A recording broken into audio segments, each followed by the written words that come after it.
Well, listeners, last week or a couple of weeks ago on the show, we were able to announce that Skillet were coming to Australia, and I said that this was something I was very, very excited about because this is a band that I have loved for a long, long time. I can still remember the day that I first bought my Hey You, I Love Your Soul CD, and I fell in love with this band the moment I sat down and listened to this album. So, it's been a long journey for the band, but they are heading back to Australia, and we've actually got John from Skillet on the phone right now to chat about this amazing tour that is coming up. So welcome to the program, John. Hey, that was a very nice intro, and man, Hey You, I Love Your Soul, it's 1998. I can't believe you know that CD. I fell in love with that CD as soon as I bought it. I remember it was my first year at uni, and I went and bought that CD, and I've been in love with the band ever since. So, mate, I have to say I am one of those people that's so excited about you guys coming here. But how are you feeling about coming back to Australia? Well, that's nice. Thank you. Yeah, we're super excited. It's been about since 2018, which I mean, time just flies. Like I really can't believe that, and I'm certain we would have come back earlier had the pandemic not happened and all that business. But man, that's a long, long time. So we're looking forward to it. We have a load of fans down there. In fact, you can track all of your listeners on Spotify or whatever. You can figure out where they're from, and I think two cities in Australia that are the biggest for us in the world. So within our top 10, I think two of them are in Australia actually. So we got a lot of fans. I'm very excited about coming down. Yeah, aside from like seeing figures and that, do you get much interaction with your Australian fans? Because you guys are huge here, and it's been that way since the late 90s. Have you been aware of that over the years? Like, do you have a lot of interaction with your Australian fans online? Well, certainly, on social media, you get people, saying, come back, whatever. And so, yeah, there definitely has always been that presence. But for some reason, I don't really know why, it wasn't until 2000, was that 12, I believe we came down, but I was like, oh, wow, we've got a lot of fans here. And then we returned in 2018 and just had like a really good tour. So, yeah, I think that sometimes it's hard to explain. 2010, we were so busy. We had released the Awake album, and that kind of had our biggest songs of our career on that record. It was so busy that, and things kind of, they kind of exploded, but it's just that it took us 13 years to get to that point. So it was a little bit hard, I think, at the time to know how big the songs were going. I don't know if that makes sense, but it's almost like I was unaware that the songs were really big and that we were selling a lot of records. I didn't even know it. We were just so busy. And I know that might sound really dumb, but there's a certain kind of obliviousness after that was our fifth record, or maybe sixth record actually, and 13 years and six records, and you're just kind of like, yeah, we're just kind of doing what we've always done, and didn't realize how big it had become. Awake did change everything for you guys, especially here in Australia. I think that was the album where Monster suddenly was being played during our football games here in Australia on the broadcast. Suddenly your albums weren't just available at select music stores. Suddenly they were in every store. That must have been something that was a real surprise for you, but also a real game changer. How did you go through that time knowing that Awake had changed everything for you? Yeah, I it's kind of hard to explain, and I feel like super daft even saying it, but I do remember. So Monster, we released it to radio. It was selling like crazy with our fans, but we weren't getting really much luck at first at radio. And then WWE picked it up, which of course is wrestling, and I was pretty excited about it because WWE picked it up, and then the next thing you know, it was on like every sporting event in the world. It was playing Monster, but it still wasn't really translating at radio for a long time. It just took a lot of work. And so I think it was about 9 months later it like entered into the top 10 in America on radio. And it was just such a grind that I did know that it was ubiquitous. I did know it was selling. It was crazy. People were beginning to kind of, recognize us. Hey, are you that guy that sings Monster? That was really happening, but it was so busy and it was so hard to believe that I wasn't really aware of how big the record was until, this is really funny. I think it was in like 2019 as Billboard was releasing their end of decade charts. I don't know if people know Billboard.com, the music site. They do the biggest records of the decade. By sales. And I remember my manager saying, "Dude, Awake was the number 42, the 42nd biggest rock album of the decade," and I was like, that's not true. There's no way that record was that big. And so I don't really know why we're so oblivious, but I guess what I'm trying to say is we're working so hard, just doing what we were always doing, that it was just business as usual. We just got to play shows, make the fans happy, and keep being ourselves, and that's what we did.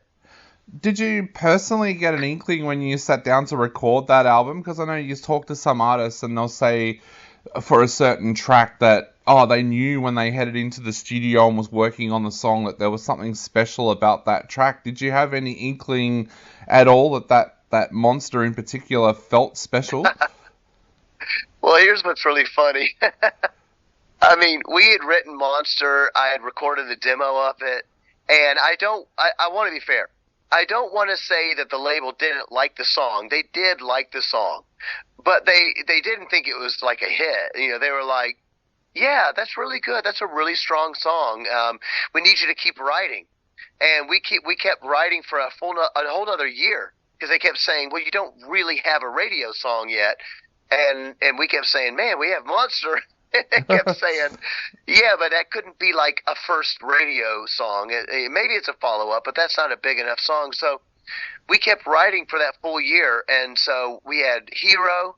We also had a song, I meant to say we had Monster. We also had a song called Hero written that the label did like, but also did not think was a radio hit. And Hero also became a really big song for us. So we had 3 big hits on that album. The third one was called Awake and Alive. And my label didn't even want Awake and Alive on the album. They were just like, we just don't think it's good enough to go on the record. And it was actually my producer. My producer said, they're crazy. This song is so good. You got to have it on your album. Your fans will love it. And then it became a big radio song. So, it just kind of goes to show you, you never really know. You just gotta write songs that you believe in. For me, I've always felt that I need to feel passionate about the song, that I'm saying something I believe in, something that means something to me. Stick to my guns, do the best I can, and then let the chips fall where they may. There'd also been a big evolution in the band as well. If you go back and listen to Hey You, I Love Your Soul, or if you go back and even listen to your self-titled debut from 96, there was such a big evolution in your sound. I was wondering if you could tell us a little bit about that. What sparked that big change in your sound? Yeah, I mean, there's a lot of reasons for that, but definitely there's been a lot of iterations of Skillet, definitely eras of the band. I think part of it has just been from the excitement of trying something new, trying new sounds, not wanting to be pigeonholed down to one thing. There's certainly a danger to that, if all of a sudden you just become an entirely new band, and then all of a sudden you've alienated, half your fan base that loved you. But for us, it was like, yeah, I think that we can bring fans along for the journey. Sometimes it goes better than other times. You never really know. But to me, it's just been like, oh, let's try something new. Let's try that sound and see if we can find a way to do it that's still, very Skillet. And I think that one of the biggest changes we made was when we released Comatose, which was our 2006 album. That was it was certainly an evolution. It wasn't a complete reversal from the band's previous work, but it was very new. It was more polished. It was heavy, but it was poppier. The songs, I think, the songwriting had matured a lot, and it was recorded in a very slick way. We spent a lot of money and a lot of time editing it and getting the right sounds, and I worked with a songwriter for the first time on the album, and I was just willing to kind of go, all right, I'll let somebody come in and maybe shape my songs more than I would have allowed someone in the past. And I think that all of a sudden it made for a very modern sounding, a very hooky album. And the biggest thing we did on Comatose, actually, though, was that we really explored what we had always tried, which was we've always had a track or two with strings, violins, cellos. We always did that from the beginning of the band. But when we were making Comatose, I really had this idea. I was like, what? If we were going to do something that completely unique that maybe no one else had quite done, or maybe not done in the exact same way, what would that be? What could I combine from my past that would be unique? And I was thinking, my mom was a piano teacher, so I grew up taking classical piano. I also played the trombone. A lot of people don't know that. I played in symphonies and orchestras and stuff. So I have a big classical music background, and I thought, nobody's done classical rock in a long time. Maybe since, I don't know, Meatloaf or Fleetwood Mac, and some of that very big orchestrated arena rock, ELO or something from the 70s. And I felt, I bet we could do something like that, metal, but with some very orchestrated strings. And so we delved into that in a new way. And I think that kind of became a signature Skillet sound. Definitely. John, you've always written tracks that mean a lot to a lot of people. There have been people out there who listen to your music when life is getting too much for them, or for special milestones during their life. I know for me, if I'm going through a stressful time, Coming Down is my song that I go back to that just seems to make the world right again. Well, what does that mean to you, knowing that your songs out there mean so much to so many people right around the world? Well, it's so incredibly humbling, and literally no one has ever mentioned the song Coming Down on any interview I've done. I've done about 1 billion interviews, so that's a landmark. But it's so incredibly humbling. The reason I'm so passionate about what I write about, and I'm very kind of open in my lyrics, is because music really did that for me. Music was very therapeutic for me. I lost my mom to cancer when I was 15, fought with my dad after that, and there were times in my life when I thought, subsequent after my mom's death I'm talking about, that I just thought I'm never going to be happy again. I'm never going to not feel rage. This is always going to be this way. And music was always therapeutic for me, namely music that was spiritual, music that brought me close to God, that gave me messages of hope, that I'm not alone in the world, And so I always thought, man, it'd be so cool if I could write a song like that. I wonder if I could do that one day. And when you're writing these songs, in my experience, I mean, you never think this is the song that's going to change someone's life. I mean, I would never be self-aggrandizing in that way.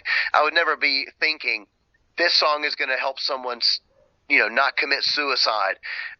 Yet I've met hundreds and hundreds of people that have these stories based on my songs, and they blow me away. You just don't expect that your words have that kind of power. So it's extremely humbling, but that was my mission. I wanted to write music that made people feel understood, and help them know they're not alone in the world. There are lots and lots of people going through what you're going through, and I want people to know that.